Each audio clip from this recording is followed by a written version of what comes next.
¿Qué tal, amigos? Empezaría diciendo que nuestro gozo en un pozo, porque prometía tanto la etapa, fue tan espectacular durante todo el recorrido, prácticamente desde la salida, había incluso previsiones de condiciones climatológicas adversas que animaban, tensionaban, excitaban, si cabe, aún más la carrera, y al final se quedó todo en agua de borrajas, el agua que apenas cayó y el agua que, sin embargo, sí condicionó el desenlace de la etapa porque los jueces tuvieron que tomar la decisión de, poco antes de los 2 kilómetros de meta, fijar la línea imaginaria en la que se tomaban los tiempos a los corredores. Eso no era óbice para que los demás pelearan por la victoria de etapa. Es decir, a ver si nos entendemos. Los que iban por delante en la fuga, los 8 mejores, se podían pegar el castañazo peleando por la victoria parcial. El resto, los favoritos, no. El resto, los favoritos tenían el tiempo definitivo. A ver, el tiempo era para todos, ¿eh? También para los de cabeza se tomaba el tiempo a 2 kilómetros de meta, pero sin embargo, como quiera que se tenían que jugar la etapa, iban a afrontar determinados riesgos. Los grandes no. Los grandes se hicieron los 2 últimos kilómetros subiendo tranquilamente de charleta para despiste de algunos aficionados que no tenían información al respecto de lo que los jueces y comisarios de la carrera habían determinado. Por medidas de seguridad, evitar los riesgos en la última parte del recorrido. Bueno, hay muchas cosas de las que hablar. Hay muchas cosas de las que hablar y no sé si la lluvia y esta dana que nos está persiguiendo nos lo va a poder permitir, pero vamos a intentarlo, ¿no? Hay cosas de las que hablar porque lo primero que hay que decir es que la etapa la ganó Lennart Kämna, que de esta manera se alza al panteón de los corredores que han logrado victorias parciales en las 3 grandes vueltas por etapas y que remató una fuga de 8 corredores en la que era el principal favorito. Kämna es uno de los más grandes cazadores de etapa, un corredor que tuvo una época delicada en el aspecto psicológico, que lo pasó mal, se ha recuperado y con 26 años ya puede presumir de estar en el Olimpo de los campeones, ¿no? de los corredores que tienen ese privilegio. Pero había españoles ahí en la fuga también, estaba Dani Navarro, estaba John Barrenechea, pelearon por intentar con Rubén Fernández, el murciano, al final con Caicedo también el ecuatoriano, fueron los que menos opción tuvieron de pelear por la victoria de etapa, así que ganó Kämna, cumplió con el pronóstico, ingresó en el Salón de la Fama, ¿verdad? Y aquí paz y después gloria. Pero luego tenían que venir los favoritos. Y a ver, el Collado de la Cruz de Caravaca, que era el puerto donde concluía la etapa, no era tampoco un puertaco, pero había rampas durísimas del 20% y se podían haber establecido esas diferencias que van haciendo grano a grano, ¿no? De las diferencias o, para decirlo más concretamente, de la ligera superioridad que está mostrando Primo Roglic sobre el resto de los rivales, porque hoy volvió a cobrarles 2 segundos a los hombres importantes de la clasificación general. Pero el colofón final, al margen del contencioso que se ha generado, contencioso también, que no se me olvide, si alguien lo aclara, tampoco es que tenga mayor trascendencia, pero se han dado los puestos en meta, no los puestos de los tiempos que se marcaron a 2 kilómetros de meta, ¿no? Sino los puestos de meta. Digo esto porque se conceden puntos de la clasificación UCI. De manera que Blasov ha sido noveno y Enric Mas ha sido décimo, al revés, vamos, que han entrado ahí. Y esos son puntos UCI. Y evidentemente, delante con Blasov el que entró fue Almeida. No en la meta, pero sí en la línea donde estaban fijados los tiempos por parte de los jueces. Bueno, este pandemonio, en este lío, hay que disculparlo en cierto modo, porque las cosas que hay que tomar sobre la marcha, las decisiones in extremis, pues no encuentran siempre. El otro día fue que los jueces se liaron y tuvieron que preguntar a los aficionados a ver si había algún vídeo. Hoy no sé el lío que hay. Con lo de los tiempos, ninguno, porque ha quedado claro en su momento, se avisó por Radio Vuelta, los líderes lo sabían y se acabó. Pero es que de repente la clasificación oficial, que acaba de salir hace un rato, pues decía que los puestos son tal y como han entrado en la línea de meta y son puntos UCI. Y a mí no me parece ni medio normal. Si los tiempos se toman a dos, esos son los tiempos que se tienen que corresponder con los puestos. Pero claro, si has dejado que la gente que vaya por delante no gane la etapa porque no has puesto la meta 2,5 kilómetros, sino que has puesto la toma de tiempos, pues entiendo que hay ahí una coherencia a la hora de decir, oye, los puestos según se entre en meta. Bueno, es un asunto menor. No ha pasado nada realmente relevante, pero pudo haber pasado, porque presenciamos una etapa espectacular. Eran 180 kilómetros por tierras de Murcia desde Cartagena al Collado de la Cruz y resulta que por los abanicos, el viento que soplaba con mucha fuerza, hoy sí era día peligroso, aunque las condiciones meteorológicas respetaron bastante, provocó que de salida hubiera una fuga de 13 corredores en la que estaban 6 jumbos. Por supuesto que los 3 grandes del jumbo. En la que estaba Renko Evenepoel con Cattaneo, en la que estaba Blasov también acompañado, y solo se coló allí de rondón Grovecar, el corredor del equipo del Bahrein. Atrás les tocó remar, porque las etapas de abanicos hay que estar pendientes casi en la neutralizada, y hay que correr por delante. Eso es un desgaste que no todos quieren asumir, ¿vale? Se compra como tal. Pero lo cierto es que Enric Mas, Juan Ayuso, Mikel Landa, en fin, todos los que estaban al frente de la clasificación, se quedaron inalvis. Y vivimos 40 minutos en los que a mí me vinieron a la memoria algunos pasajes muy pocos de historias espectaculares de etapas en las que peleó un grupo de cabeza con relación al pelotón y mantuvieron 200 kilómetros. Contador recordaba la de Formigal más reciente, yo me acuerdo siempre de la de los 60 con Mers y con Ocaña, ¿no?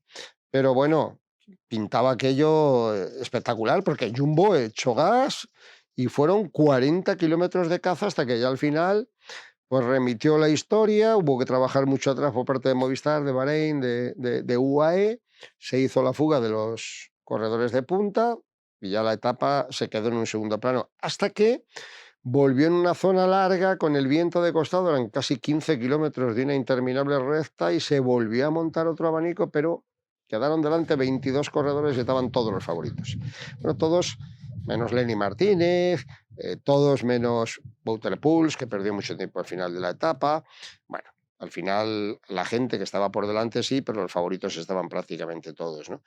Y hubo una pelea ahí que no fue tal pelea, ¿no? El ritmo que imponía el pelotón hizo que se recortase mucho la distancia, el pelotón, no, el grupo de los favoritos con relación a a los 8 fugados de delante, pero nada, duró lo que duró. Paró el viento, giró la carretera, terminaron entrando por detrás y la etapa quedó vista para la sentencia que podía dictar el duro puerto. Ahí teníamos también la expectativa de saber que se había rodado a un ritmo altísimo, 54 kilómetros de promedio en la primera hora, algo brutal, ¿no? No 50, algo brutal. Y, y que eso podía hacer mella en la gente, llegar un poco tocada, pero entre que el puerto no era demasiado largo, entre que los desniveles tan exigentes tampoco permiten a veces hacer tantas diferencias y que además se abortó, se cortó la etapa a 2 kilómetros y medio, pues se quedó un poco en casi nada. Por eso digo un poco el desencanto, ¿no? El desencanto de que pintó mucho la etapa, la disfrutamos, eso sí, la disfrutamos y de lo lindo, aunque no se pudieran ver los pasajes de la primera hora de carrera, pero hubo momentos muy hermosos y sobre todo la plasticidad de esos abanicos en las interminables rectas de la sierra que, bueno, pues fueron un regalo para la vista y un punto de emoción importante. No ha pasado nada. Tampoco le tenemos que dar mayor importancia en ese sentido, porque bueno, una cosa es que se aborte una etapa como la del Tourmalet o la del Angliru y te quedes sin el escenario en el que supuestamente se va a decidir buena parte del desenlace final de la carrera, y otra cosa es que te quiten 2 kilómetros de una etapa en la que, bueno, también los corredores, ¿no? Los Roglic y demás atacaron ahí un poco antes de lo que lo hubieran hecho en situación normal. Pero sí subyace o queda un poco la preocupación de un debate al que le tiene que poner coto la organización del ciclismo, la Unión de Ciclista Internacional, ¿no? Porque claro, yo entiendo perfectamente la decisión de la organización. Había caído mucho barro, había una zona en curva muy peligrosa porque era barro, ¿no? Y cuando te estás jugando la etapa llegando prácticamente a meta, pues entraña un serio peligro, ¿no? Y lo entiendo y lo agradezco, porque al final, mira, una etapa intrascendente que se te vaya para casa por una caída al final tonta, por un segundo o dos de meta, alguno de los personajes importantes ni siquiera iban a disputar la victoria de etapa, pues hubiera sido una lástima. Así que, aunque solo sea desde el punto de vista egoísta, pues mejor que se haya tomado esta decisión. Y además la entiendo, porque todo lo que sea preservar la integridad de los corredores es entendible, ¿no? Pero yo comentaba hoy que es necesario hacer un protocolo. Es necesario hacer un protocolo pues porque al final el aficionado que quiere emociones fuertes, el aficionado que se queda un tanto frustrado porque de repente le han hurtado 2 kilómetros de una dura subida, pues se pregunta que por qué no pasa eso en otras carreras. Y no teniendo razón, lo he contado alguna vez ya, ¿no? Creo que no teniendo razón a la hora de equiparar una vuelta por etapas a una prueba de un día, porque claro, una prueba de un día te caes, desapareces, ahí se acabó la historia y no tiene mayor trascendencia. Por una prueba de 3 semanas te caes y te quedas sin carrera, ¿no? Sin embargo, lo que sí pido es que exista una especie de protocolo que no será tan fácil de adaptar, ¿no? Pero el aficionado se le confunde y el aficionado, algún sector se irrita porque dice que estamos convirtiendo el ciclismo en un deporte de señoritos, de señoritos. Y claro, que no es normal que aquí, porque haya 50 metros con barro, haya que suspender el final de la etapa y que sin embargo tú corras un Tour de Francia en el que hay que afrontar una etapa con pavé como Roubaix, donde también te caes, claro que te caes, y con lluvia mucho más, y te quedas fuera de la carrera del Tour de Francia. O esta última moda que se ha puesto de los esterratos, del gravel, ¿no? O es que cuando hay carretera con tierra no llueve. Pues también ha habido lances en los que hemos visto pasar por el esterrato con el terreno mojado. De acuerdo en que no son situaciones equiparables, porque lo de ir a la llegada y era peligroso porque la gente va a sprintar allí, ¿no? En una zona donde la bicicleta patina y donde era peligroso. Pero repito, más que nada, porque me resulta intrascendente. El tema no tiene mayor recorrido hoy, pero sí para sucesivas situaciones, porque esto viene un poco aquellos vientos, ¿no? De lo que pasó en las primeras etapas, de las quejas de los corredores, de si la organización había puesto o no todos los medios al alcance, etcétera. Sin querer o queriendo, la organización también es sensible a que no le pase algo grave a algún corredor y mañana le echen la culpa, porque aquí todos nos gusta mucho criticar y por fas o por nefas, al final terminamos censurando o criticando, ¿no? Yo lo entiendo todo, me alegro, repito, que haya sucedido así, pero sería conveniente establecer una especie de protocolo que se pueda adaptar un poco para que no vean los ciclistas, para que no vengan los ciclistas. ¿Cuánto tiene que caer? ¿Qué dana tiene que haber? ¿Qué condiciones meteorológicas tan adversas o tan dantescas se tienen que dar para suprimir o no suprimir una etapa? Ciertamente habrá que negociar siempre cada situación y cada momento, pero repito, que por lo menos haya una especie de norma que no te diga que 50 metros aquí son peligrosos y que 10 o 15 o 20 kilómetros de pavé con agua en el Tour de Francia no lo son.